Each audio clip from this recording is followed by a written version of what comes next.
Assalomu alaykum. Hurmatli diabetni davolash kanali muxlislari. Bugun nordon anor haqida gaplashamiz.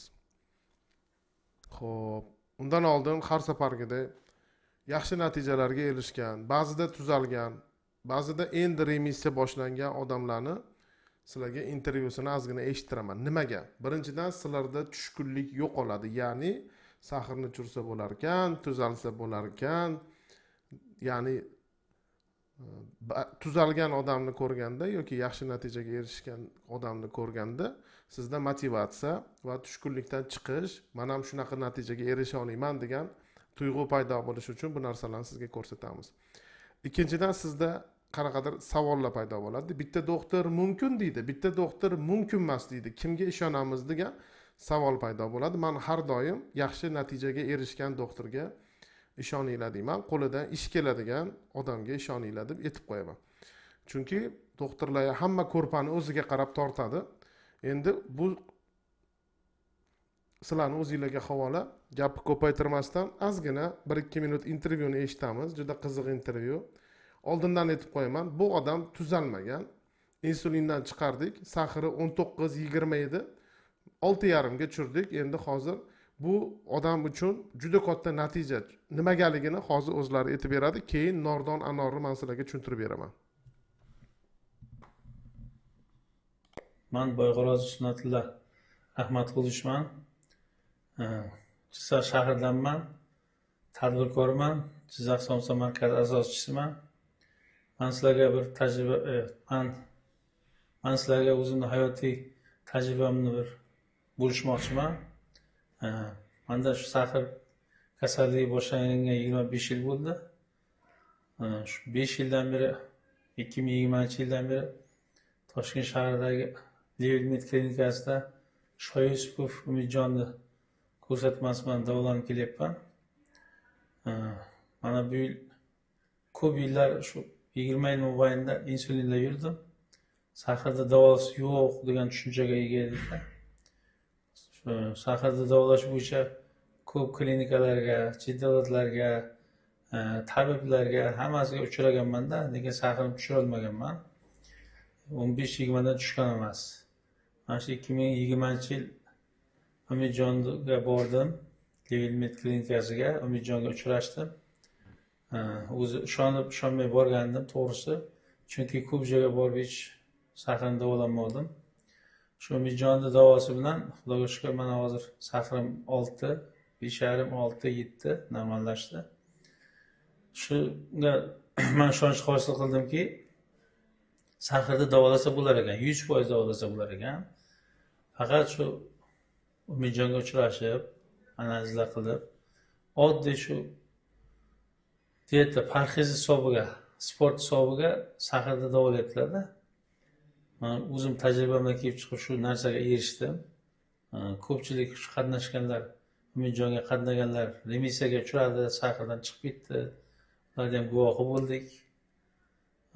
Xalqimga murojaatim, mana shu sahri bor odamlar har yerga borib katta xarajat qilib yurmay, mana shu Umidjonga uchrab arzon, ya'ni ko'rsatmalari, shu bergan parhezlari, marafon, oddiy marafonga qatnashib shuncha natijaga erishsa bo'lar ekanda. Marafonga qatnashdim men to'liq. Hozir ham shu a'zoman chatga ko'rib boryapman. Har kuni Umidjon dars o'tyaptilar, ko'rsatma beryaptilar, qanday qilib ovqatlanish, qanday qilib yurish. Sizlarga, aziz xalqim, sizlarga murojaatim mana shu sahr kasalligi bo'yicha Umidjonga uchrashing. Xo'p, demak, qaranglar. Bu odam 5 yildan beri kelgan bo'lsa ham marafondan keyin yaxshi natijaga erishtiriladi. Marafonchi biza sizlarga 60 kun mobaynida 3 mahal nima ovqat yeyishni, 3 mahal nima salat yeyishni o'rgatamiz va undan tashqari yana 60 xil o'sha ovqatdan tashqari darsi bor. Sport turlari, qo'shimchalar haqida. O'sha 20-19 sahrda yurardilar.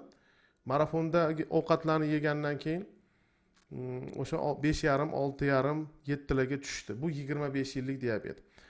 Bu odamda o'sha boshqa asoratlar ham bo'lgan. Alloh shifo bersin. Bularni ham sekin-sekin hali ham oshqozon osti bezi tirik, balki bir kun emas bir kun to'liq tuzatib videosini ko'rsatarmiz. O'rtoqlar, marafonga meni ham qo'shing desanglar yoki marafon davom etyaptimi, tugadimi desanglar, marafon tugaydigan narsa emas. Men sizlarga tayyor 60 ta dars qilib qo'yganman. Kiringda, birinchi kundan boshlang. Birinchi kunning videosini ko'ring, birinchi kunni ovqat bilan salatini qilib yeng. Ertasi kuni ikkinchi kunning videosini ko'ring, ikkinchi kunning ovqati bilan salatini qilib yeng.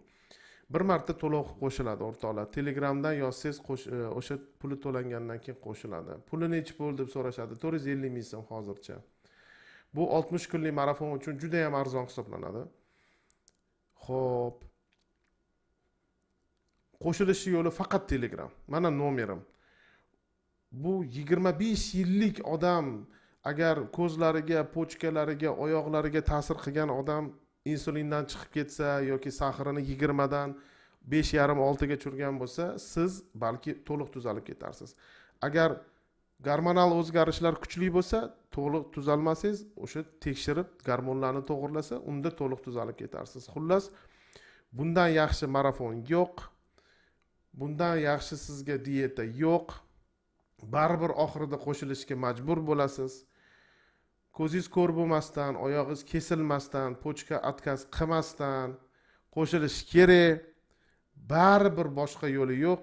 Shu narsani o'zingiz cho'zib yuribsiz. Endi achchiq anorga kelsak. Achchiq anor. Oddiy anorda 100 grammida 13, 14, 15 gram shakar bo'ladi. Buni oldin ham o'tganmiz. Va buni yarmidan ko'pi fruktoza bo'ladi. Misol uchun 7 grammi fruktoza bo'lsa, 6 grammi glyukoza bo'ladi va bu oddiy anor hech qanaqa diabet odamga mumkin emas. Endi achchiq anorda 11, 12, 13 gram shakar bo'ladi. Qaranglar. Shirin anorda 13, 14, 15, achchiq anorda 11, 12, 13 gram. Endi 100 grammida shakar bo'ladi. Demak, shakari 1 yoki 2 gramga, ko'pi bilan 3-4 gramga farq qiladi. Eng achchiq anorni ham shakari Coca-Cola'nikidan ko'p bo'ladi, Fanta'nikidan ko'p bo'ladi, Sprite'nikidan ko'p bo'ladi.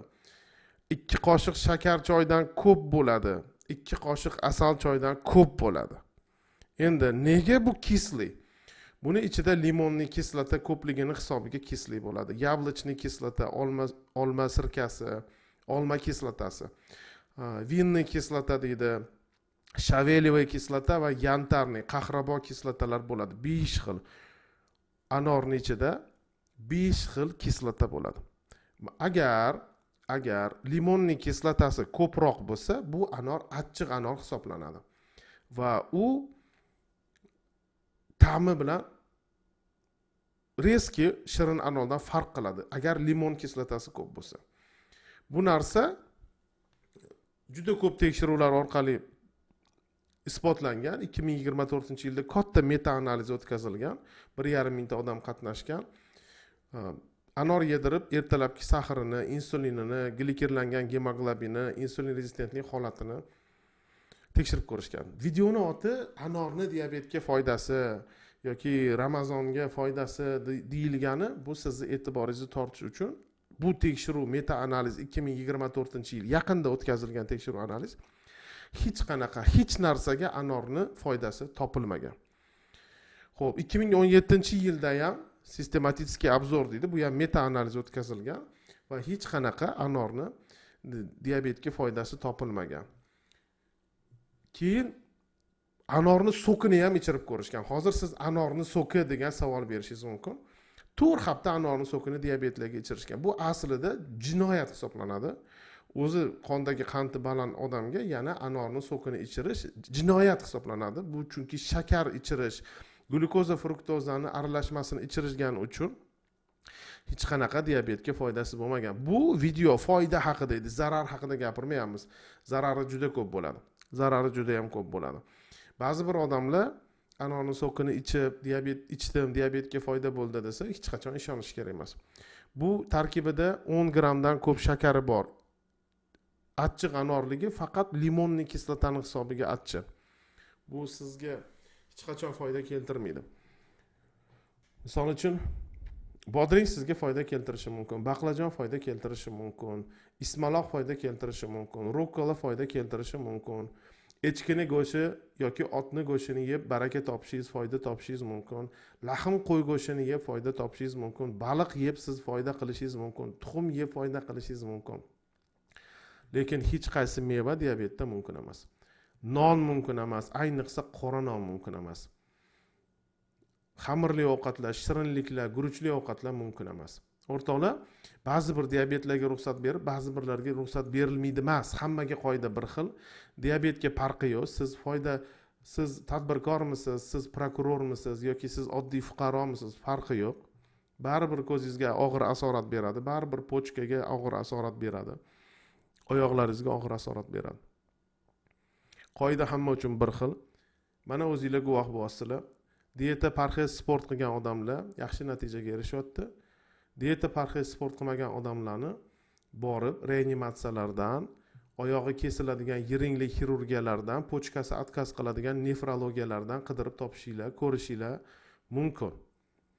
Ba'zilarning oyog'i, ba'zilarning qo'li kesilgan bo'ladi.